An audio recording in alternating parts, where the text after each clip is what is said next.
Okay, Vidhisha. So I'll share the slides and I have it recording. So I'm having my Zoom controls they disappear and come back.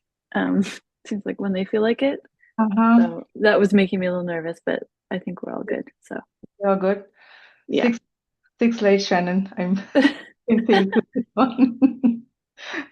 And Like next, when the oh, sorry, go ahead. no, no, no. When the Zoom controls are up, I can't control the slides. Mhm. And that's I don't know if that was something that was but it's I'm not sure if it's like with Zoom or, I mean, for me, even Outlook calendar is acting weird since yesterday. So I'm okay. having not just with Zoom, with Outlook as Okay. well. Yep. All right, so I'll just go through the slides and I'll stop sharing. And then looks like we're at 1 minute out, so we should probably get everybody back on camera. Yes.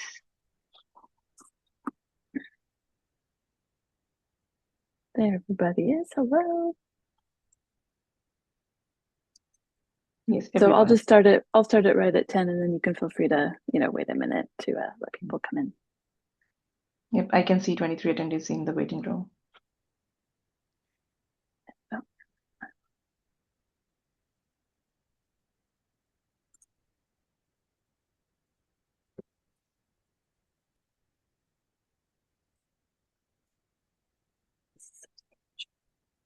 okay,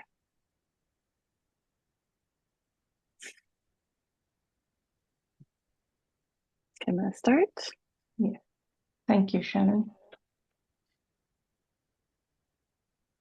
Good morning, everyone. Happy Wednesday.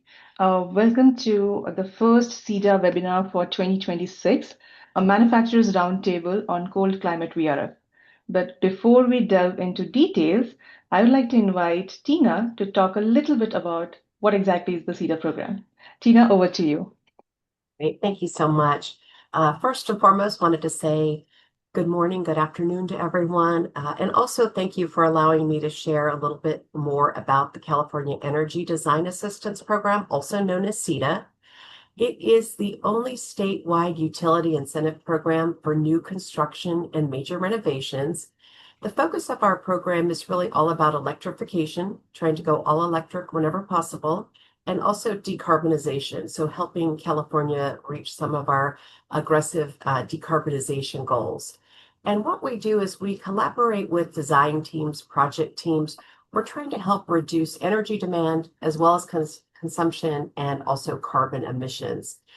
We work in a lot of different types of sectors, including the public sector, high-rise multifamily, which for us is 4 stories or more above ground, industrial, agricultural, gosh, you name it, and we probably have worked on it within our CETA program. The only thing that we really don't get involved in is the smaller residential. There is a different program for that with a different implementer. This program is actually administered by PG&E, and it is implemented by Wildan. That's the company that I work for. I'm the program outreach manager for the CETA program. And you'll also notice that in addition to Pacific Gas and Electric PG&E, Southern California Edison also participates, SoCal Gas, as well as San Diego Gas and Electric. So if you have projects in any of those service territories, they could very well be CETA projects. So why would you want to participate in the CETA program? First and foremost, it's completely complimentary. It doesn't cost anything to participate.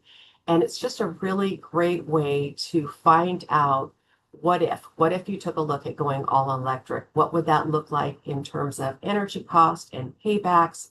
And then also, what kind of financial incentives or inducements could we offer you under our CETA program to help you offset some of those decarbonization measures? Things like lighting, your HVAC, your building envelope. And then last but not least, it's really showing a commitment to high performance building design and practice. These buildings are going to be up for a very long time. And if we can help to make better choices on those types of measures early on in the process, we'd really love to help you. Incentives. I mentioned we offer financial incentives and inducements, and one that we offer in particular is called a design team incentive. It is currently at $4,000 per project. And it's really our way of showing our appreciation for design teams for participating in the CETA program. We ask them to share their plans and drawings with us and collaborate with us. And so, again, we really want to express our appreciation for that. The building owner will actually receive their own incentives and inducements based upon the measures that are selected for the specific project. But again, just wanted to mention that that design team incentive is now $4,000. High performance measures. This is something that in California is so very important. When I mention high performance measures, we have a list of about 25 to 30 measures currently on our website that go above what's currently required by code. It's going to be things like heat pump water heaters, low GWP refrigerants, plug loads, high efficiency elevators. And those are the types of measures that you will see the highest inducements and incentives. We're really trying to help advance the market towards those high performance measures. And that list can be found on our website, which is not listed here, but it's California spelled out EDA for Energy Design Assistance.com. And I can put it in the chat as well. That high performance measure list is updated quarterly by the utility as new measures come online. If you have a project to discuss or have any questions about the program, would be delighted to talk with you. The QR code here can get you right into our California EDA website. And then my contact information is shown there on the right. And just really appreciate your time. And thanks for allowing me to present a little bit about CETA to you today. Thank you so much, Tina. We really appreciate your support. Thank Coming you. back to the webinar on Cold Climate VRF, what exactly is that something that we're going to talk about today in this webinar? I'm sure you've had attended one of our previous webinars on Cold Climate VRF. We spoke about products and specifications. So we decided to go one step ahead of products and specifications and talk about what exactly is the consideration that you would take into account if you're designing it for certain freezing temperatures. What should be the sizing of the equipment? What are the other installation best practices you would want to know about Cold Climate VRF? And most important, please stay with us till the end because we are going to talk about one of the most commonly and frequently asked questions. What exactly is the universally accepted definition for cold climate VRF? And for that, I have an excellent lineup of panelists with me today. Please join me in welcoming James Momperousse, who is the Energy and Utility Sales Manager from Carrier. Joining James is Matthew Connolly, who is a Commercial Applications Engineer from Daikin Comfort. Third panelist is Chris Bradt, who is the Senior Business Development Manager from LG Electronics. And a final panelist, Cain White, Director of Commercial Product Support from Mitsubishi. So not wanting to waste any further minute here, let's directly delve into cold climate VRF. James, let's set the stage on what exactly is this technology about and what is something that we should know right from the beginning. Passing on the mic to you. James, you're on mute. Sorry about that. Thank No. you. I think definitely right now, cold climate VRF is a hot topic, and seeing why we are having this webinar right now. Lots of capability. The technology has changed significantly over the years, and then hoping we can get a little bit deeper in depth on to show exactly what is cold climate VRF, that hard definition, and then how can we apply that today. So in this, we're going to go over what is cold climate VRF, some examples and some considerations. And then if you were to be selecting a project, what are some things to look out for from manufacturers on what will be classified as a VRF capable of handling those cold climates? So what do we mean by cold climate? When we say cold climate in VRF, we're not just talking about winter. We're talking about design conditions. We're talking about those sustained outdoor temperatures at or below 5 degrees Fahrenheit, and also frequent sub-zero events. And you know, those times with the long heating seasons where heating is really going to be that dominant load for most of the year. In those environments, heating performance isn't a shoulder season concern. It's the primary design driver. And historically, heat pumps have been a bit of contention on whether they can handle outdoor temperatures dropping that low. whereas outdoor temps dropped, capacity would often fall off quickly with our standard heat pumps. But things have changed dramatically over the years, where when it comes down to selecting something, we have a lot more options where you don't have to rely 100% anymore on electric resistance backup or gas supplemental heat, which was almost always required in the past. So what's changed and why this conversation matters now is that modern VRF technology has dramatically improved low ambient heating performance. Cold climate VRF today is engineered for sustained heating at low temperatures, not just to survive winter, but to actually carry the load. So let's ground that in two real-world examples. And if we're looking here at Massachusetts and Boston, you can see heating design temperatures are often around 5 degrees or lower. It's a long heating season and electrification mandates are increasing every year. There are a lot of utility rebates and things tied to exactly how you design that building. And some of it is actually calling for cold climates specifically. And then now look at Boulder, Colorado, another example where design temperatures are near 0 degrees and high elevation and aggressive decarbonization goals all play a role. Both of these climates I just mentioned raise the same question. Can all electric systems maintain capacity and comfort at these temperatures without excessive backup heat? And this is where the difference between standard heat pump systems and cold climate VRF becomes critical. So we're no longer asking, will it survive winter? We're asking, can it confidently carry the building load on the coldest design day? So taking a look at that selection and what it will look like, and I think the best way to demonstrate this is really side by side. So looking at standard versus high heat VRF. On this slide, you'll see performance curves comparing the standard VRF and then our high heat or cold climate VRF variants. The first thing to focus on is capacity retention or your D rate, where on your standard heat pump systems, typically you begin to see a noticeable capacity D rate below about 30 degrees Fahrenheit. By the time you reach 17 degrees, capacity can drop significantly if you're looking at the chart. You really see that dip. Whereas if you look at the high heat models, or you could call them cold climate VRF systems, they're a bit different. Many can maintain near 100% heating capacity at 5 degrees. They continue operating below 0 degrees, and in some models provide usable heating down to -15 and lower. And then next, let's talk about the COP. Even at low ambient conditions, these systems are still delivering well above electric resistance efficiency. So even as COP drops, with the temperature, we're still producing more heat energy than the electrical energy we consume. And then third is, how is this level of comfort able to be achieved?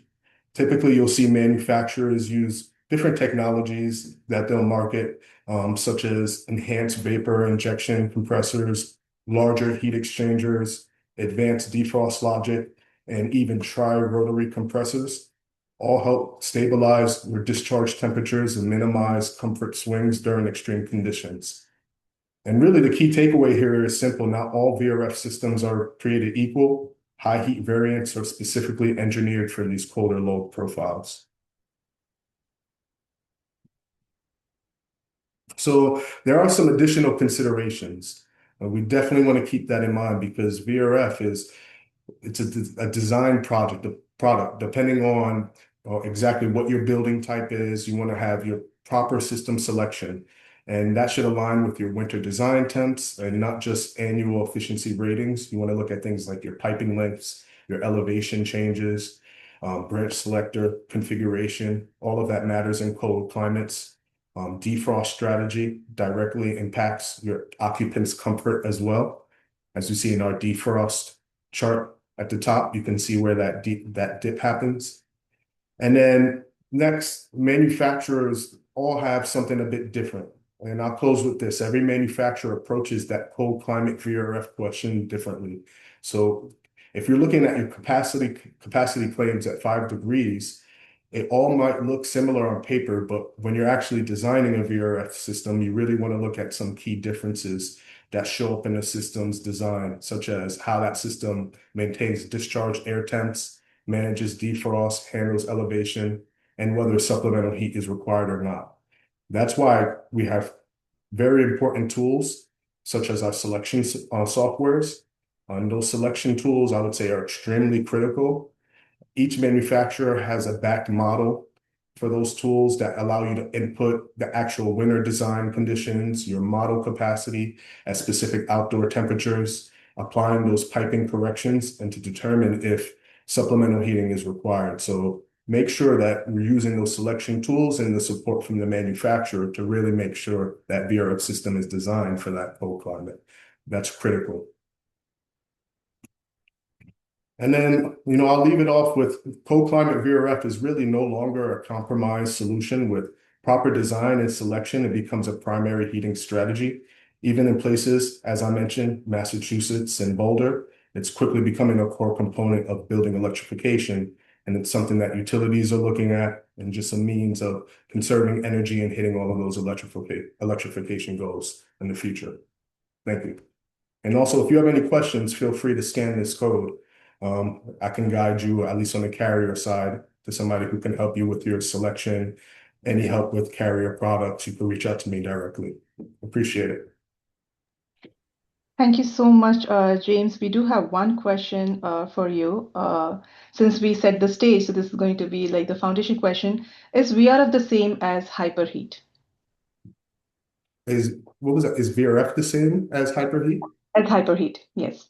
Well, I would say each manufacturer has a different name, for what some call it elite heat, some call it hyperheat on that cold climate system. So that's more of a branding, I would say, and the technology behind how they can hit that can be a bit different depending on the manufacturers. But depending on who you go with, they might call that a different name. Thank you for that. And other basic question, are all cold climate heat pumps VRF? All cold climate heat pumps VRF? No. There are certain VRF systems that are standard. And also you have what you could call cold climate, or those that could better handle cold climate conditions.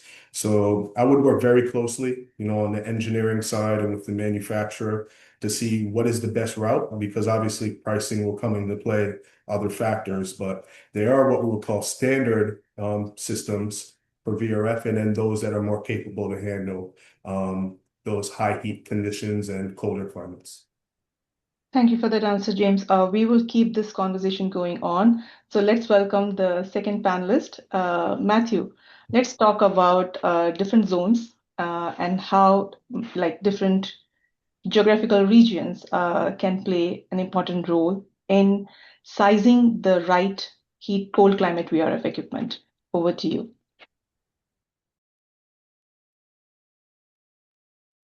Thank you. As she said, my name is Matt Connolly, applications engineer here at, did I just stop sharing that? Can you see? Yes, we can see your slides, Matt. Sorry. Daikin Comfort. I'm just gonna go over a little brief history here of the VRF technology. You could see back in as far as 1982 was the first VRV was introduced, up to now where we're at, where we just recently launched our newest R32 version to comply with the new A2L requirements. But in here you could see in 2017 where this is where we really introduced that cold climate VRF piece of equipment to the U.S. market.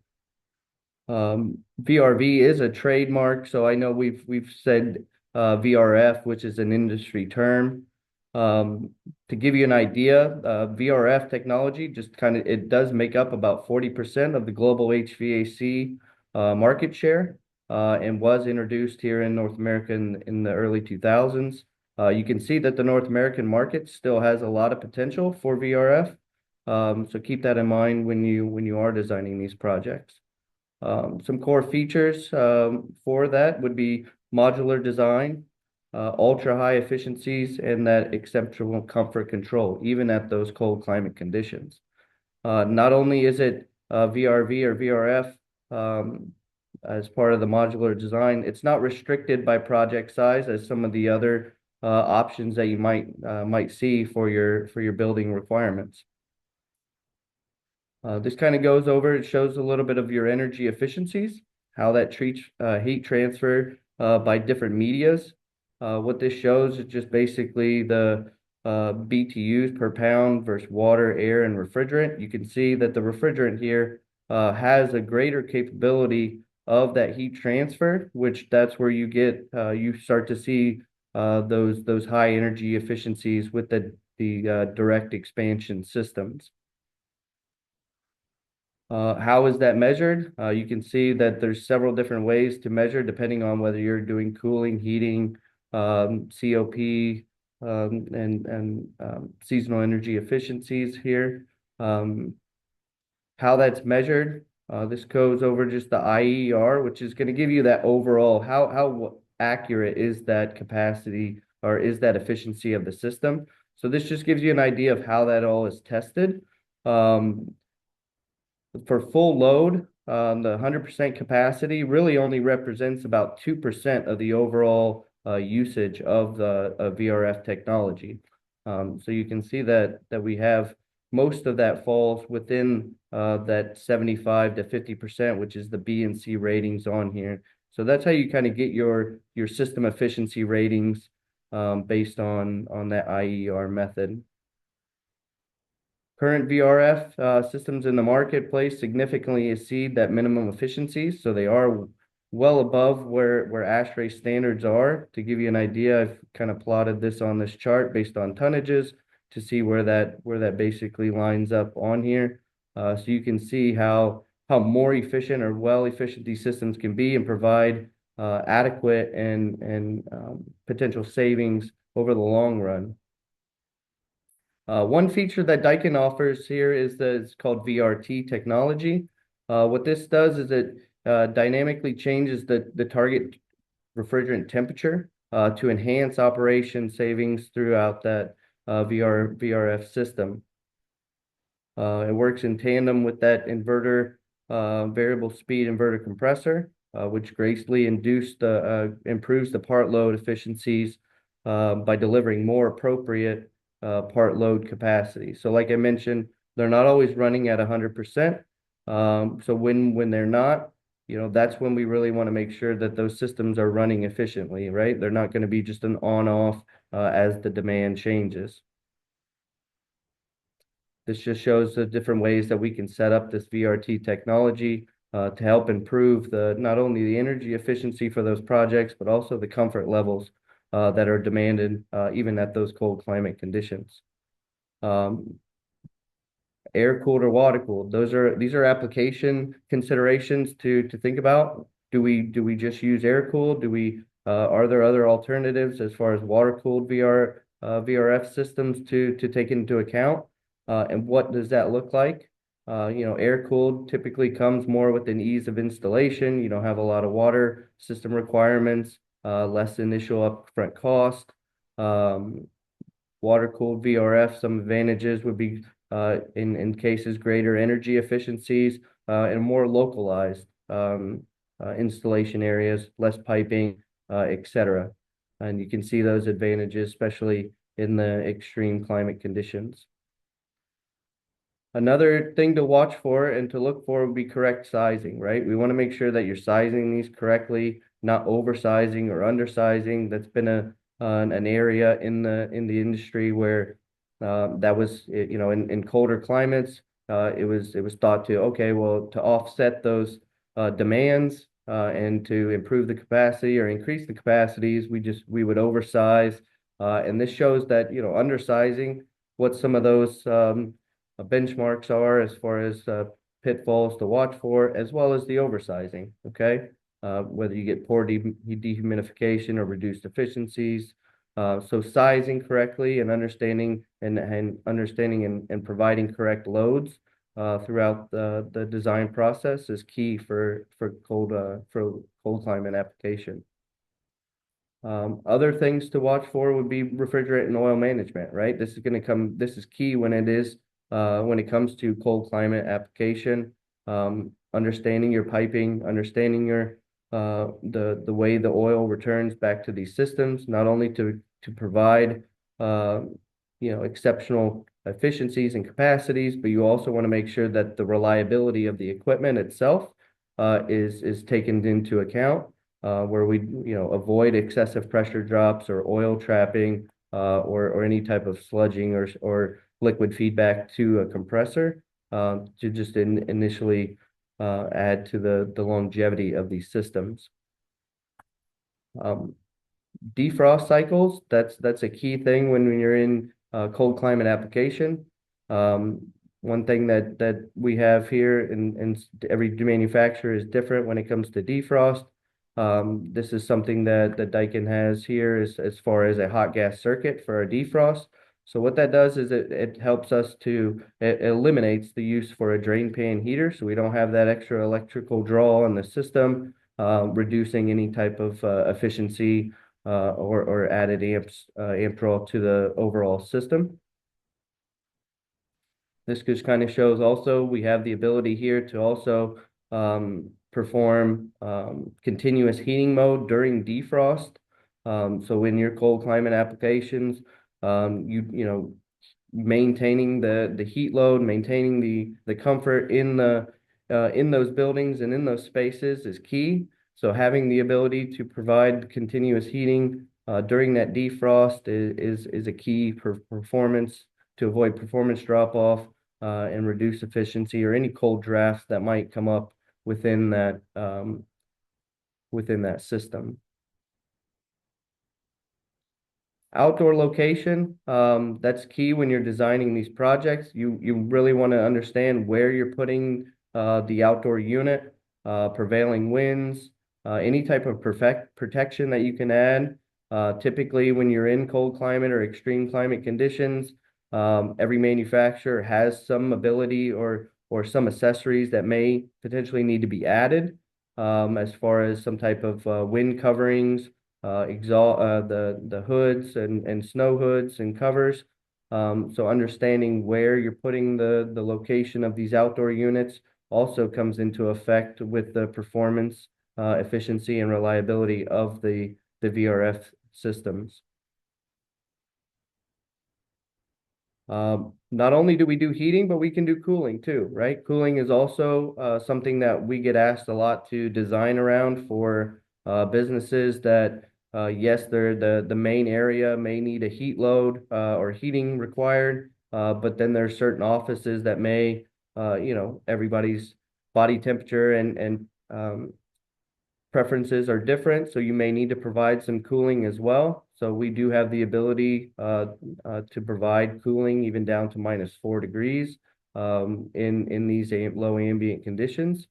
There are certain precautions to look through and make sure you're understanding what those parameters are when you are providing the low ambient cooling functions. Another feature that Daikin has on our units is the auto snow throw. So when you do have heavy snow climates, there is the ability to commission this auto snow throw feature. It's basically intermittently cycles the outdoor fan while in thermal off. You can set that to different time intervals, etc. And this kind of shows you and indicates what that might be when you're doing setting that function up. Other options would be, say we don't have a lot of space. Maybe we're not putting them outside or putting them in the actual climate itself. You have the ability to put these inside. The VRF technology you can put inside. There are precautions and restrictions around that as well, but that is an option to alleviate putting these directly in the ambient conditions that your project is on. This kind of shows you here how you would do that. Floor by floor, you could do that, or in one central location where you would add louvers to bring in that outside air, and then you would exhaust the exhaust air out of the building itself. Another way to do that would be to have a ventilated mechanical room, right? This would be similar to what I just showed you on there. This is kind of more of a show or a picture of how that looks on a particular project. As the systems are running, those louvers are entered in or opened onto the exterior side of the building. When the temperature or when the room or the temperature in that room drops below a certain temperature, then you can close those dampers and then use the actual heat from the units themselves, the discharge air from the heat units themselves, and recirculate that back to increase the temperature going back into the condensing coils themselves. So you're basically simulating some extra heat into that the building or that room being used just by using the unit itself. This just shows you some other examples of what that might look like or potentially look like.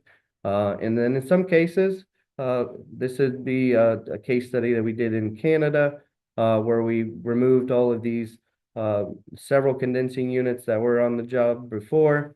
We were able to put the VRF technology or the VRF condensing units inside the building, louvered them, and we're able to get those out of the elements and still provide external comfort for the system. Oh, sorry. So this shows you, so like James mentioned, that there's different units that you have. There could be a standard unit, or somebody mentioned a hyperheat unit. Every manufacturer does call those differently or name them differently. In this case, ours would be the Aurora, which is that cold climate or enhanced climate version, where we do provide 100% heating capacity down to 0 degrees. And then you can see that the VRF technology would also take even into those northern, even colder states with or without possibly secondary heat needed added to those systems. So standard systems do continuously operate down to minus 13 degrees and minus 22 now as standard. And then with that enhanced capacity unit or that Aurora style unit, we do offer, as I mentioned, 100% heating capacity down to 0. And then the heating, also continuous heating down to minus 22 in those conditions. So you can provide a lot of performance on here. In some cases, as I mentioned, you may have to add some auxiliary heat. That depends on when you get into those very extreme climates. So that's not, not out of the realm of this. So that does kind of play a part and add into some of those design features. So even at temperatures that maybe at 20% capacity, that would, we're at 118 for cooling. So I know not many places here are at 100, get to 118 as far as an average temperature. So that shows you that these units can provide and will provide plenty of cooling as well as heating. So the drop off that you're seeing in the technology, and as it advances for VRF, the capacities are still there even at those lower design conditions. This kind of shows you kind of what I was talking about earlier, just where those D rates and drop offs begin. And then this shows you here just kind of where the standard efficiency or the capacity volumes are. And as James mentioned as well, as those temperatures get lower, for the standard, you can see is in that light blue line. These are just some examples that I've put on here. But the Aurora or the hyperheats or those extreme climate or cold climate application units, you can see the difference in what the available capacities could be for your project. So make sure you take a lot of those into consideration when you're designing it. Use the design software tools that each manufacturer provides. And then reach out to myself here at Daikin Comfort in applications engineering, and we'll be more than happy to go over a lot of this with you. So thank you. Thank you so much, Matt. We do have a question on sizing and refrigerant. So before we move on to Chris, for sizing, do you mainly rely on manufacturer software systems? Like you mentioned it in the end, but are there any certain specific scenarios where you might want to have additional information other than what is mentioned in the software? Yeah, most of the design softwares now, I know previously before I would say within the last probably five years or better, now the design softwares have those capabilities where you enter in a lot of that information into the design software. I know James had mentioned previously about the working on D-rate factors or altitudes. All of that is now programmed, at least into our WebExpress software. It is programmed. I know everyone, I'm not too familiar with how every other software and their capabilities, but I know with our software, we do take into account with the altitude D-rate. So you're able to enter what altitude you're at. You're able to enter in, what are some of the other aspects as far as when we do talk about D-rate, when you do go below say 23 degrees in cooling, it will apply the D-rate based on the temperature that you've entered in as your design condition,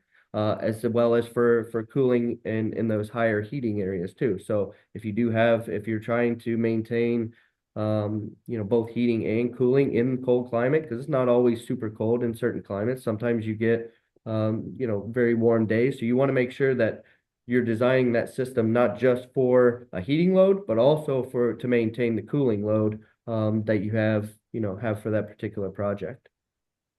Thank you for that really detailed answer, Matt. And there's other simple question.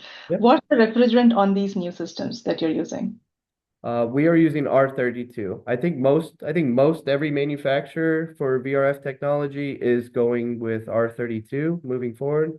If I'm mistaken, one of the other guys might be able to chime in, but yeah, I believe everybody is using R32 for moving forward. Okay, thank you so much. We'll keep the conversation moving forward and we'll have more questions towards the end, but thank you for your time. Thank you.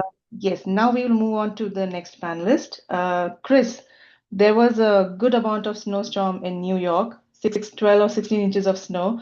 So people really want to know how to stay warm. So let's give them some solutions on how to replace their boiler with the cold climate VRF.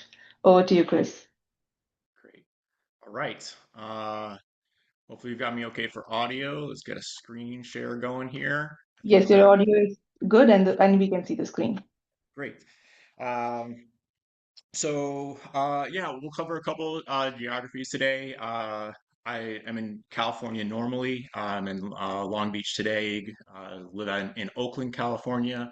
So this scene isn't typical, at least in the parts of California where I'm spending most of my time. We do have certainly some cold climate up in the Sierras. I'll say though that I did marry into California. My wife brought me out here. I'm originally from New Hampshire, and we used to measure how cold it is or was not with BTUs, but in terms of cords of wood and how much we had to use to heat the house. So I want to give a shout out to my folks who are still in New Hampshire, still bringing in wood this time of year, and want to just recognize that just like refrigerant powers this equipment, I feel like I'm no longer cold-blooded. My blood's definitely thinned out, but still have a lot of interest in keeping people warm in colder places. So with that, we'll kick off. LG, as we consider kind of what we are working towards, as we think about making life good, we're really thinking about maintaining just some of our kind of larger goals and objectives as an organization. We are dedicated to bringing good customer solutions forward, solutions that work for people and work for the planet.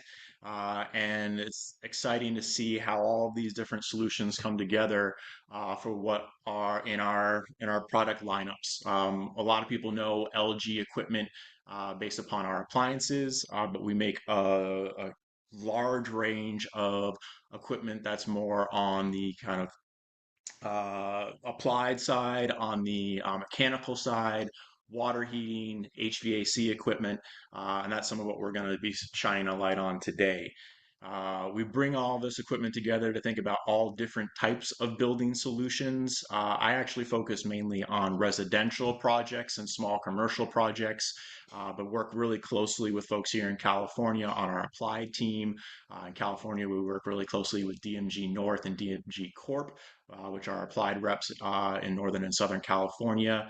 And it's with them that we kind of work across a lot of different sectors and provide solutions for what these buildings need. We're going to spend a lot of time today focusing on inverter heat pumps for both for space and for water. One of the benefits of going third, and thanks to James and Matt for kind of laying some of the groundwork on how all this equipment works.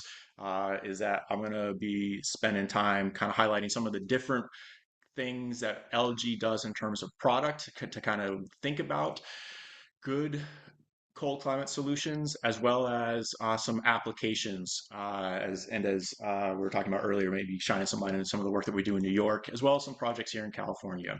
Uh, but just to kind of call out the basic foundation, right? Like when people think about a heat pump, these are the types of units they're typically thinking of.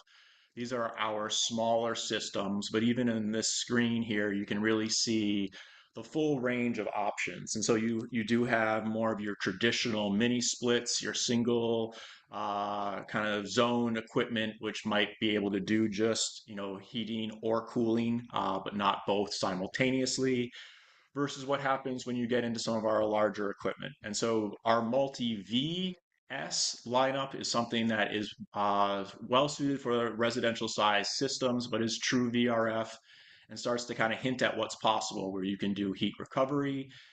You can get into some larger capacities. Maybe you can be graduating into what would be three-phase equipment. All of our LG Red equipment is tested down to negative 13 degrees Fahrenheit. Some of our systems go down to negative 22 degrees Fahrenheit. So we'll also be talking about that. But that LG Red distinction is something that you're really looking for within the LG lineup, at least, to show what would be typically your colder climate equipment. That said, a lot of our equipment we do test to 5 degrees for our standard issue equipment. And I think as everyone's calling out between things like our submittals as well as our design software, those are the places where you can really dig in and make sure that we're getting the right types of systems for the right place. We like to put our inverters pretty much everywhere. You'll see it on our dryers. You'll see it on some of the other appliance equipment we make. It will say inverter, LG inverter on it. But we definitely, the inverters are the lifeblood of our HVAC and water heating equipment. So this just gives a kind of a snapshot of what we are bringing to market across a number of different types of systems. And we're going to kind of dive in more specifically on these VRF options. Highlighted here are what are our water source system options with our multi-V Water 5. And then on air source, what we're looking at with our multi-VI as well as multi-VS options. These are all our products on what effectively on the other side of our refrigerant transition. In our traditional systems using refrigerant, we're using R32 now that we're on the other side of the A2L transition. And ultimately, what we're seeing here is all kind of the current equipment opportunities that we're looking at with that updated system stuff. Big fan of Dr. Seuss and all the places that you can go with VRF. This speaks a little bit to just what starts to be the universe of options that you're looking at. And we're going to take a deeper dive into how some of these different pieces can come together. But ultimately, what you're looking at here are just some of the considerations, right? As we start to mix and match and design. Highlighting what is that kind of down to negative 22 Fahrenheit option if you need it.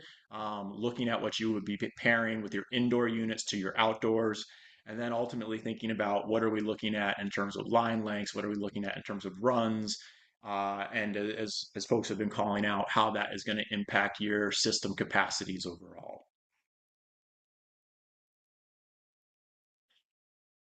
What you're piping to, right? You have your outdoor units. It really comes down on the indoor in terms of form factors, right? And so if you're looking to do air to air and you're looking to kind of maintain that type of technology here, we have a wide number of systems that LG makes and specifically rates with our outdoor units.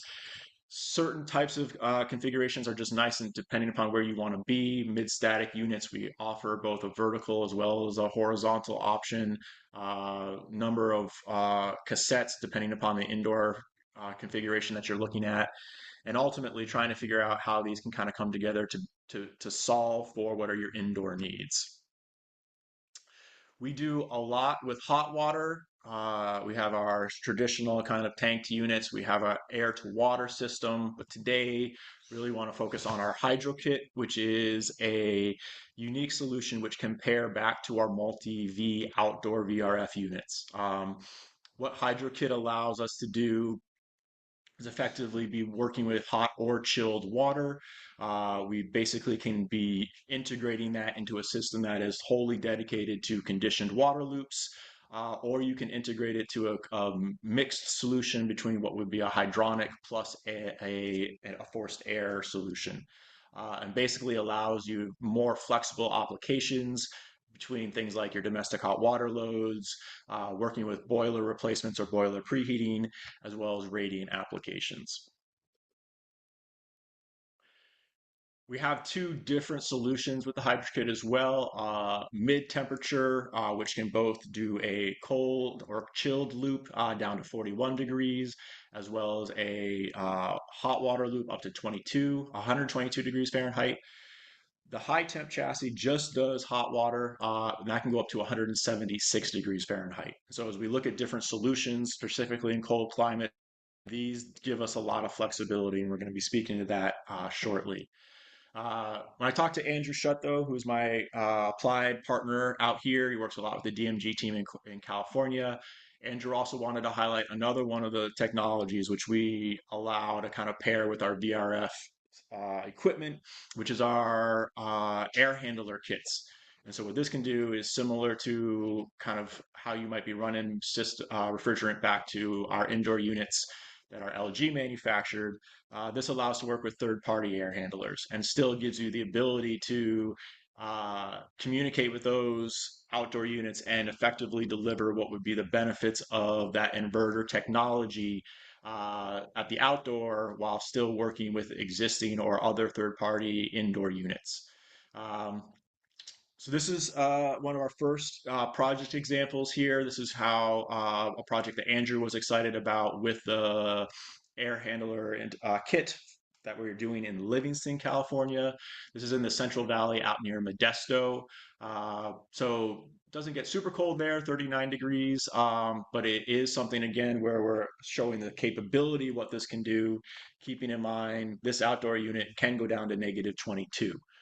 So when we're coming to applications, right, like a lot of this is how we are mixing and matching between what the site needs and then ultimately what the equipment, what the form factor is, what the performance can allow. Here's another project. This is in Oakland, California. That's why I picked this out of Andrew's slide deck, just because it's hometown for me. But you can look at here what is a solution basically to be serving a large multifamily location with a lot of VRF. You get into different opportunities here in terms of how you're going to be configuring the system, placing outdoor units on roofs and or what would be lower levels of a building, thinking about whether you are serving individual floors versus multiple floors, optimizing for distance between what is both the indoor unit and the outdoor units, as well as the distance between what is the heat recovery units and the indoor units. So these are all part of the math that we're going to be helping design teams work through, that our applied reps are going to be helping make sure folks get right based upon what our equipment can do, and then bringing it all together so that the controls are appropriately communicating with everything and making sure that folks have insight into how their buildings are operating.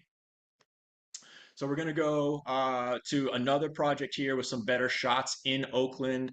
This is at Samuel Merritt University. Wanted to showcase this as a project that Andrew and the team at DMG recently finished.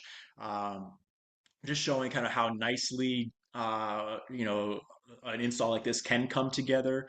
Really tight refrigerant lines, well piped. What you can do to effectively be delivering these solutions even in tight roof spaces. As we transition, though, for thinking about other types of buildings, I want to bring us, I think, to what we were leading with at the beginning, which would be what can we do in New York, other colder climates. Oakland, like Livingston, only gets down to like high 30s. Places in New York, we're talking about much more significant heating loads. And so I've been tracking some of the conversations that one of our applied reps out in the New York metro area is doing, Clima New York. They are really leading some work both for new construction as well as for existing retrofits. HydroKit is sometimes the star of the show for them. And so I just wanted to shine a little bit of light on this technology here, get based upon the lessons they're seeing in the New York market. Really, it ties into configurations and flexibility. The medium temp kits offering the ability to both think about some sort of heating code load, but really thinking about chilled water replacement, ways in which that can be kind of effectively done modularly. If you're thinking about lower loads, you could certainly use a single hydro kit, given that we enter at a 3.5 ton capacity. But ultimately, for larger applications, you can also be installing multiple in parallel and staging them for efficiency. The high temp kit is where we see a lot of use for boiler replacements. That 176 leaving water temp is really close to what you'd see for a traditional hydronic boiler. The indoor portion of the hydro kit has a smaller footprint and smaller space requirements compared to a traditional boiler. So there's a lot of advantage to potentially this type of application as you're considering both retrofit as well as new construction scenarios. And we're going to look at two of those here. This is at 326 Rockaway Avenue in Brooklyn, is new construction. This was a 215, I think, unit affordable housing project that just got finished by the climate team in Brooklyn, New York. A lot of kind of work into this building. They certainly use the high temperature hydro kits here to do the hot water application and basically be delivering that year round to the residents here across those 215 units. The other project I wanted to highlight is the is a Gold Coast mansion retrofit out in Long Island. This is where I'm not a New Yorker. I looked up Gold Coast mansion. Apparently, there's lots of Gold Coast mansions.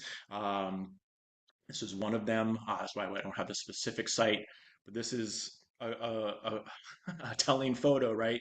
These are the types of homes on Long Island where if you're lucky, you might look over the fence and maybe see what's in the backyard.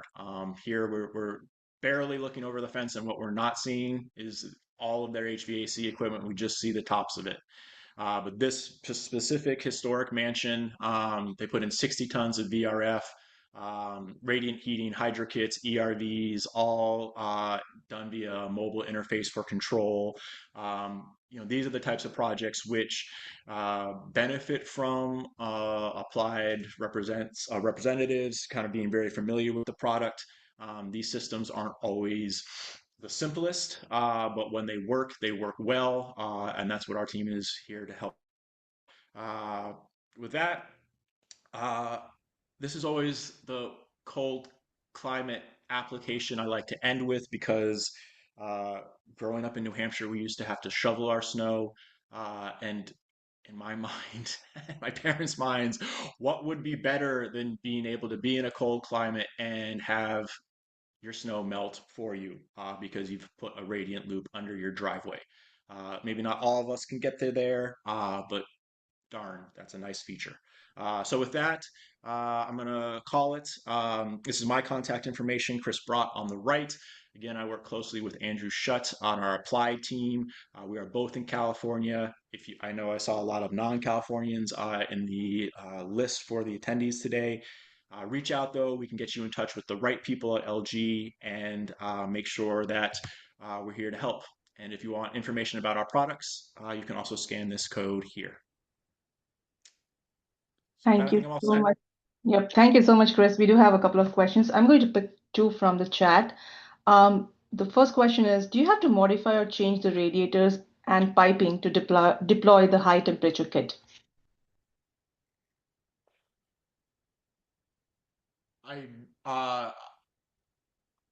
blanket question or blanket answers are sometimes hard, right? So I'm gonna say generally speaking, that's the intent of the technology, right? So that hydro kit could be used with any of the existing systems or existing piping, right?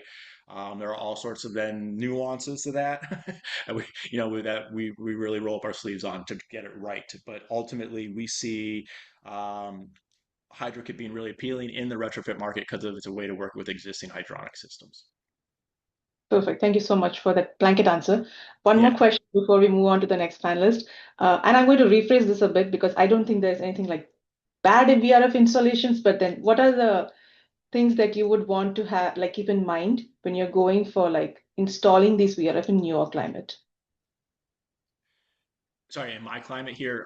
So I mean, I think ultimately, and this is where I want to respect. There's a lot of folks with experience on this call doing a lot of different system design, right? I think some of the things that are important to keep in mind are just complexity of what is going to be your communication, your power, and your piping ultimately, right? Like in a retrofit scenario, thinking about whatever the existing systems are, the existing meter configurations, right? Like I'd be hard pressed to call out one thing in particular that's makes it hard, right? I think that VRF is a great technology because of what it can do both for smaller systems as well as really big systems, right? But that doesn't change the fact that buildings are complex and existing buildings are even more complex just because we have to figure out what Right. versus where we're going.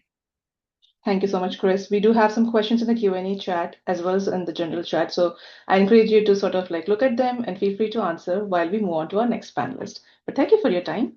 I'd like to call upon our next and final panelist, Cain White from Mitsubishi. Cain, the stage is set for like, what are the things you should keep in mind for having the best VRF installation? So let's continue on that discussion and move the conversation forward. Over to you. Okay, good afternoon and good morning. Just hope you can hear me clearly.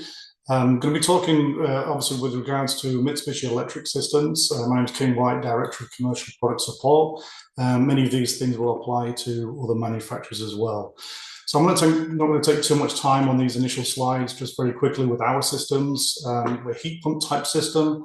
For VRF, we have an outdoor unit or a number of outdoor units connected to up to 50 different types of indoor units. So we can have ceiling cassettes, ducted units, wall mounts, floor standing units, various different styles of indoor units can be connected.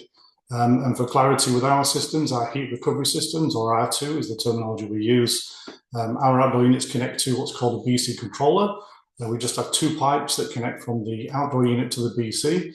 And with those two pipes, we're able to provide simultaneous heating and cooling. So cooling to various zones, heating to other zones, using that two-pipe technology, again, with up to 50 indoor units per system. Again, various types are available, so ducted, ductless, or combinations of systems. From a controls perspective, we can integrate our VRF systems, with non-proprietary platforms using BACnet with building management systems, obviously integrating with other types of HVAC equipment, whether that be ventilation, chillers, auxiliary heating systems, boilers, gas-fired, primary heat, secondary heat, district heating can all be integrated through our control systems. And we typically have what we call a central controller, offering centralized control for facilities managers on all of our systems, giving you local control and also remote access from anywhere in the world. So design considerations, this is really focused obviously on cold climates, so design considerations for low ambient heating. Objectives really are obviously reliable comfort in those cold climate regions, resiliency, systems that are going to operate and continue to operate, and also energy efficiency, which is obviously key as well. So 4 options. We offer 6 different options for cold climates, but I'm going to concentrate on these 4 for the purposes of time in this presentation. So 4 options we have: flash injection technology, that's the term we use within Mitsubishi Electric, auxiliary heat, which can be tied into our systems, installing outdoor units inside the building, and also water source VRF systems, which one of the other panelists mentioned as well. So flash injection technology is option number 1. So basically what this means is that during low ambient conditions, the compressor actually speeds up, increases the speed, increases the revolutions per second to maintain the discharge pressure and the discharge temperature from the compressor within the system. What we're basically doing is injecting a small volume of refrigerant into the compressor itself. This is used to actually decrease discharge temperature leaving, decrease any overheating of the compressor that may occur when you're in very cold climates. Because in cold climate conditions, your low pressure is extremely low. So using flash injection technology, we can raise that pressure, we can cool down the compressor while still increasing speed and also increasing heating capacity. So what does it look like in a refrigerant schematic? So this is a very simplified refrigerant schematic showing an outdoor unit in the first dotted box, and the other dotted box to the right is the indoor unit. Just off center within the outdoor unit, you can see it's labeled comp, that's the compressor of the system itself. And in very basic terms, we provide hot gas from the compressor out to the indoor unit or indoor units, up to 50 indoor units at a time. We reject heat to the space. The liquid comes back to our outdoor unit. We go through what we call a tube-in-tube heat exchanger, and we flow through to the outdoor coil. We go through an expansion device, LEV2, it's labeled on this particular schematic. We have low pressure liquid with an absorbed heat from the outdoor ambient temperature. We then boil off that liquid, and then vapor is what's going back to the accumulator and ultimately to the compressor. In cold climate conditions, we increase the speed of the compressor to get the output, the heating capacity that we need. When we do that, we have another LEV or an expansion device that we use. It's called LEV4. This is being used to basically finally control the volume of refrigerant that's being injected into the compressor. So typical compressors have two connections, high pressure and low pressure. A system such as this actually has three connections, one for high pressure, one for low pressure, and then another connection for liquid injection, the flash injection that's actually cooling the compressor shell, and it's helping to maintain suction pressure at those very low ambient conditions. So that's the technology we use within our systems. What performance does that mean? So basically, we can operate in temperatures as low as minus 30 degrees Fahrenheit. With our hyperheat systems, hyperheat is a kind of a trade name from that we use, a branding name we use in Mitsubishi Electric. We can offer up to 100% heating capacity at minus 13 degrees Fahrenheit, and up to 69% heating capacity at minus 22 degrees Fahrenheit. And we continue to operate again down to around minus 30 degrees Fahrenheit. Our high efficiency systems also have flash injection technology. They can provide up to 90% heating capacity at minus 13 and up to 58% heating capacity at minus 22 degrees Fahrenheit. So this is with our latest systems using R32 refrigerant. On the graph to the right-hand side of the screen, you can see a comparison. So typical heat pump technology, not necessarily from the VRF manufacturers, but typical heat pump technology that some of the people tuning in today may be familiar with, starts to derate typically around 40 to 47 degrees Fahrenheit, starts to lose capacity and may operate down to 14 degrees if you're lucky, but typically will start to actually fall off and stop performing way before that time. With our systems, we continue to operate at 100% capacity as low as minus 13, and then we start to derate at minus 13, ultimately providing again up to 69% at minus 22. So this technology can be used in very, very cold climate conditions. Option 2 for design in cold climate conditions really is using auxiliary heat. So auxiliary heat can be used in very, very cold climates, and I'll show that one of those in a case study towards the end. Typically, we would use our system, our VRF system, as the first stage of heating and operate down to a specific outdoor temperature, and then we can bring on the auxiliary heat as the second stage. If we're using and potentially interacting with a district heating system in a retrofit building, we may be the second stage of heat and district heat being the first. And then to control that, we can look at space temperature. If we're not able to achieve space temperature in very cold climate conditions, we can bring on the auxiliary heat.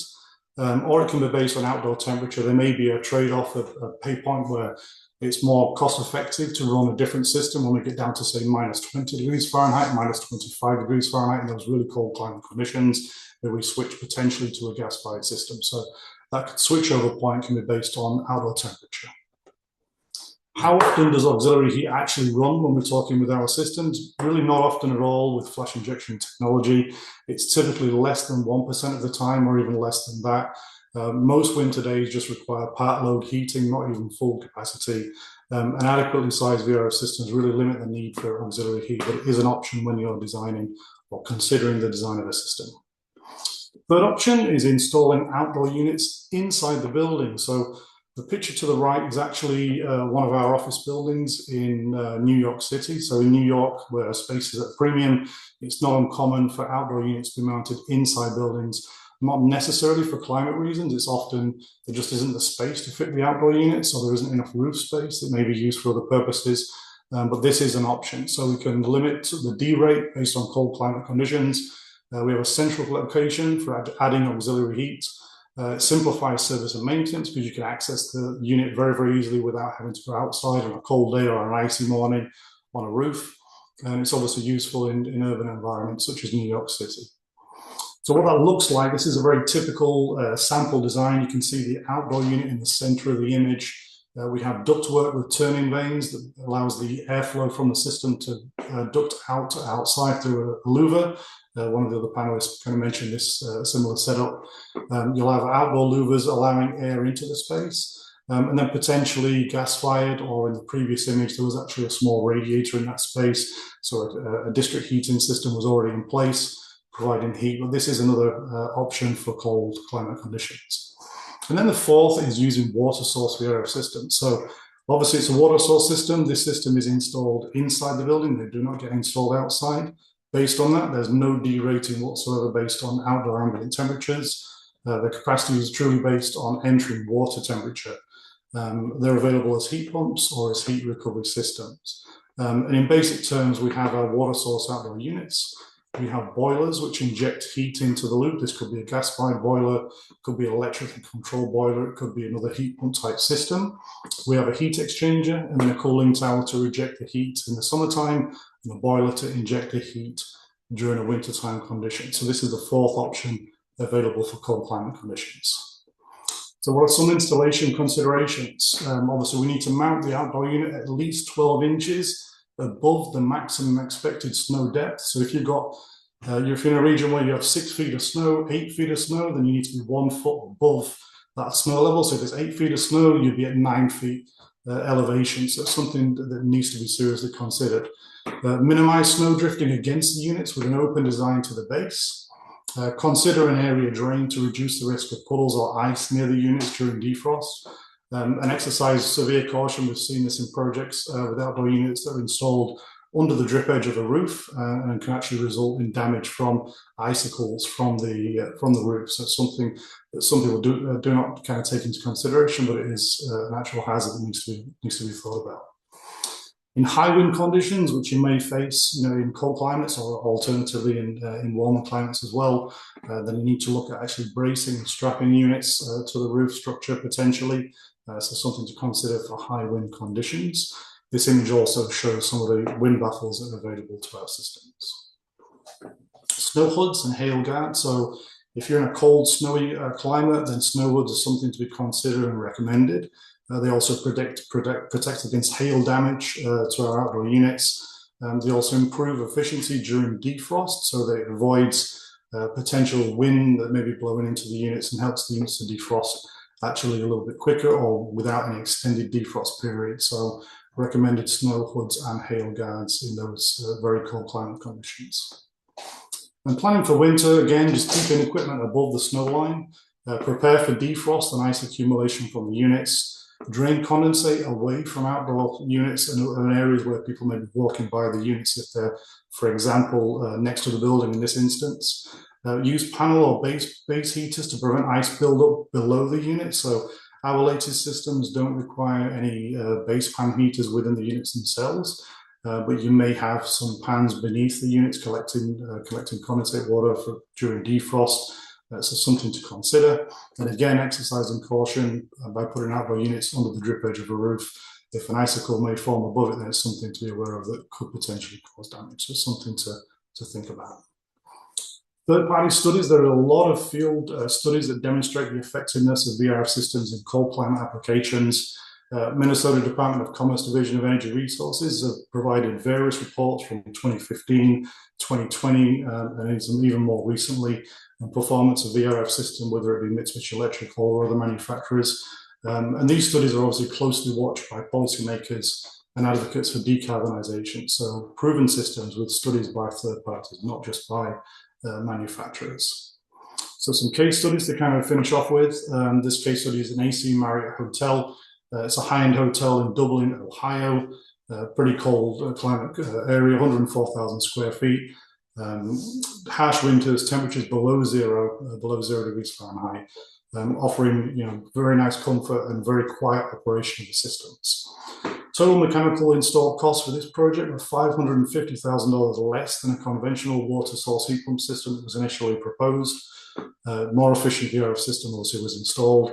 The initial system setup was up to 182 compressors. We brought it down to 19, so 19 systems. A number of water pumps for this water source system from 190 to 5. And obviously able to recover heat as well by using a heat recovery system and still operating in those very cold climate conditions. This one really kind of, I think Minnesota Power talks about cold climate in reality, what it really means to be cold climate. This is a utility company in Minnesota serving 145,000 customers. It's a 5,000 square foot office space.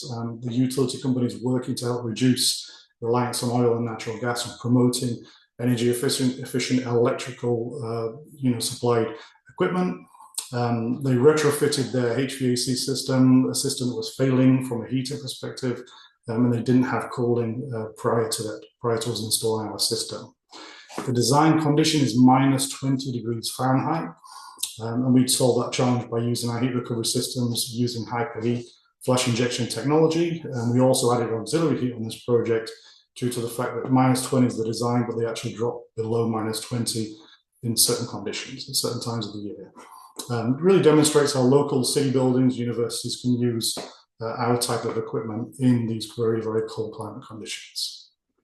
So some of the takeaways: modern VRF systems perform reliably in cold climates, with some systems providing heat down to minus 30 degrees Fahrenheit.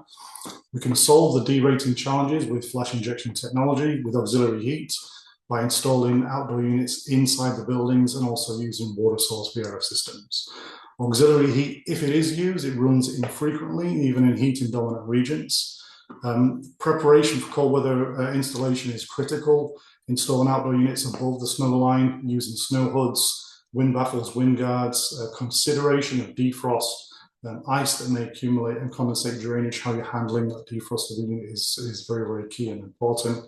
And cold climate performance makes VRF technology a primary heating and cooling solution for any climate zone in the United States. Lastly, additional resources, MitsubishiComfort.com, MitsubishiPro.com. There's a link there for case studies. This presentation will be shared. We have over 130 case studies, residential and commercial, on our website. And there's also links for contractors or distributors if you're more interested in speaking further with people regarding our products. Thank you very much. Thank you so much, Cain, for the deep dive. There's one question that I would definitely like to ask you.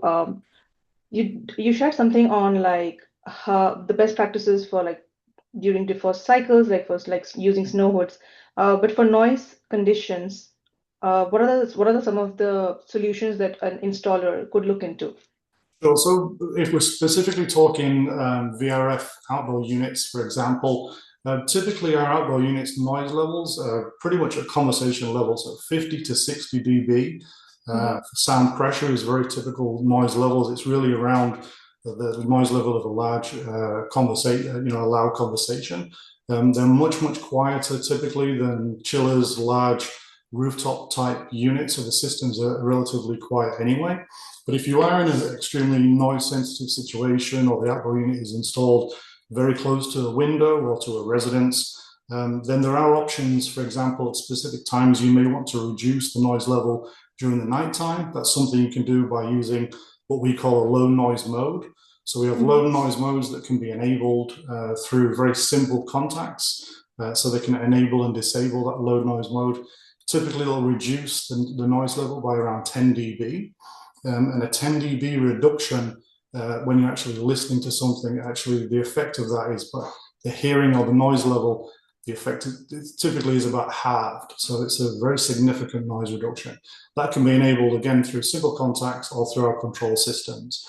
And it can be done at very specific times of day. or night. So that's just something that is offered.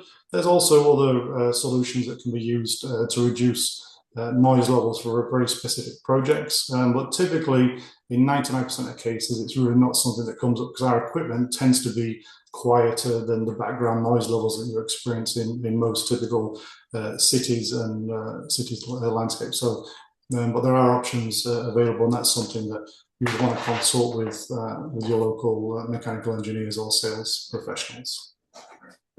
Thank you for the detailed answer, Cain. There's one more question that in your first slide, I suppose this is the question for you. In your first slide, you briefly touched upon the connectivity for the VRF systems. Do you want to sort of elaborate on that? I'm not sure the question is that connectivity regarding the number of units that can be connected to the systems. The first two slides I showed basically were in relation to outdoor units, heat pumps or heat recovery systems connected to indoor units. Basically, I was just kind of showing a basic VRF system. You can have a number of outdoor units making up a system. They can connect up to 50 indoor units. If it's a heat pump, then obviously all of those units would be in the same mode of operation, up to 50 zones within a building providing heating, 50 zones in a building providing cooling, or they could be thermal on or off. Some could be heat, could be cooling, some could be off. But they do not provide heating and cooling at the same time. If you want simultaneous, then that's when we provide a heat recovery system. And again, up to 50 of those units can be connected to a system. Now, obviously, if you have large projects, you might have 600 indoor units, in which case you would just subdivide those indoor units by a number of systems. The limit is just 50 with our particular product. Thank you so much for that, Cain. Now I'd like to invite all the panelists to please come online for a quick roundtable chat before we wrap up this session today. First of all, thank you so much for this deep dive. I know one of our panelists he has to get on a flight, so he has sort of dropped from the webinar, but we can continue with the rest. And also a quick shout out to our guest panelist, Jonathan Muscatello from Daikin Comfort, who has been very generous in providing solutions and answers to all the questions here. So first of all, Jonathan, I would like to start with you. We had this conversation on how the VRF heat pumps, like how these cold climate heat pumps have evolved over time.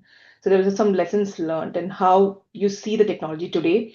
And then we'll go on to the question of what is the universally accepted definition for cold climate heat pumps?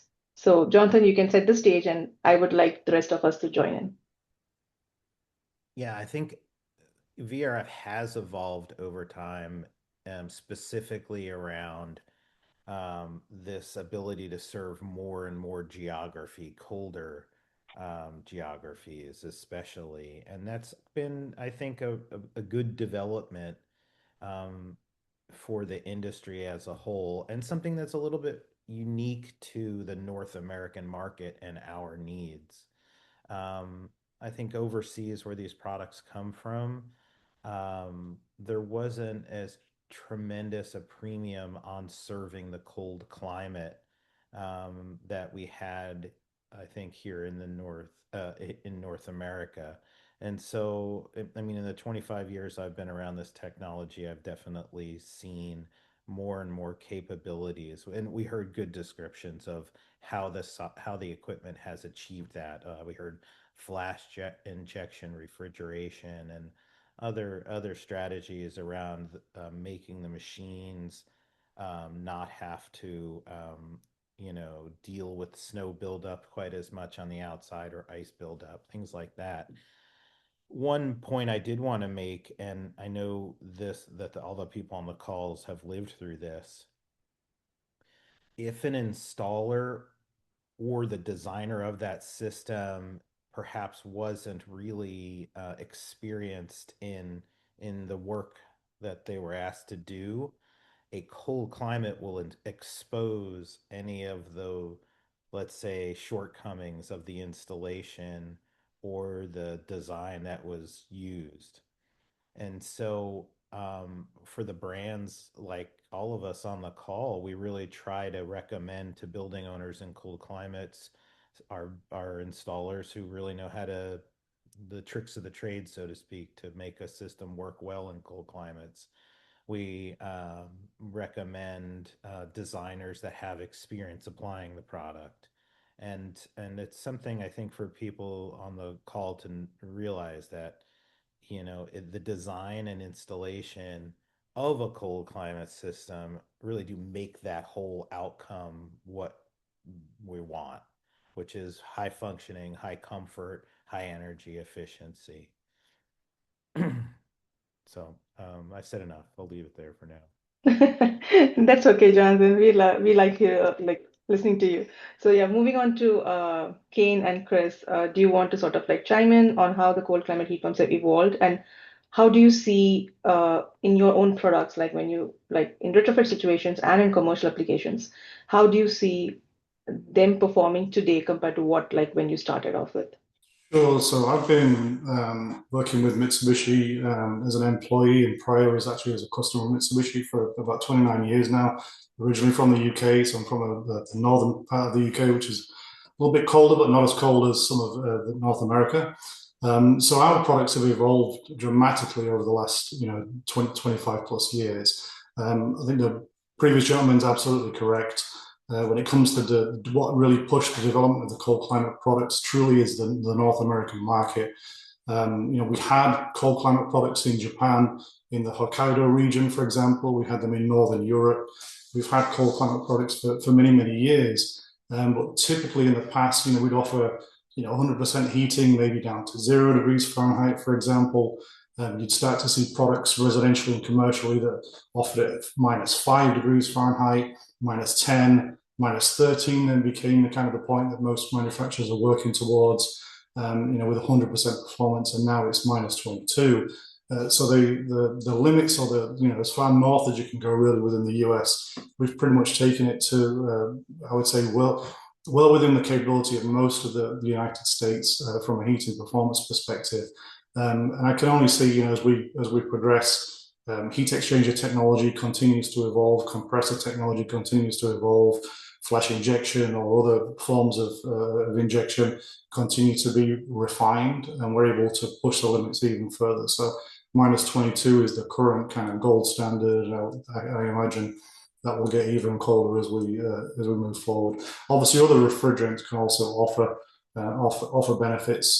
For example, when we're talking really about cold climate VRF, but also when we talk about cold climate heat pumps, for example, for domestic hot water, we have CO2 based systems, and with CO2 based systems, we're providing 176-degree hot water at -13 degrees Fahrenheit due to the properties of CO2 in our systems, and they can operate down into the -30, -35 degrees Fahrenheit and still provide hot water to a building for domestic hot water use. So there's obviously specific properties for specific refrigerants based on application that makes sense. At the moment, R32 is what we're using, as most manufacturers are using for VRF. But if there's other applications, then there are other refrigerants available, CO2 being a prime one. R454C is another one that we use for cold climate heat pumps for space heating, but hydronic space heating. So it varies based on the application, I would say. Thank you, Cain. I like Chris. Let's keep the conversation moving forward with like boiler replacements and VRF. I did have this question with you before. Like, it is a massive shift, and yes, there's a lot of reluctance. Like, is it going to keep the home warm as same as my radiators? It is going to operate efficiently. So, how do you like sort of like see this shift, at least like in a place like New York, and like how do you sort of like convince the homeowner for this shift from like radiator or like a steam boiler replacement to like a cold climate VRF? Oh, and just I think you got me okay for audio. I had to check real quick. All right, nice. So I think ultimately, and there was a comment from someone in the chat also about just like, what does the hydro kick performance look like in cold climate? I think this is where I know a couple of folks have commented on it. Just it's about care of kind of designing the system appropriately, right? I think as you layer in additional components, right, like there is a D rate where we can still produce heat with the outdoor unit, right? And then as you layer in an additional component, if you're running into a boiler system with a hydronic loop, right? Like you need to be considering some additional kind of potential questions regarding what's the entering temperature of that water, right? What is your kind of like, what are your lengths looking like for your piping, et cetera, right? And so I think all of that comes together to really put a point of emphasis on the design team. I think from the technology standpoint, right? Like what can work, right? Like the ability to use these types of technologies to replace a traditional boiler system, like that can be done. I think it's a question of about integrating it into like, well, what are the power demands? What are your kind of concerns regarding the existing footprint of the space? But like as you're actually running that, or if you're using the existing piping to that radiator, if you're using the existing equipment that's in the building, you know, we can pipe to that, right? It's a question of designing it appropriately. I think there's also a lot of things that we're aware of, and I think this is, clearly new construction offers more opportunity than existing. But I think it's important, especially with larger projects, to really think about like what are the actual loads that are necessary to be met.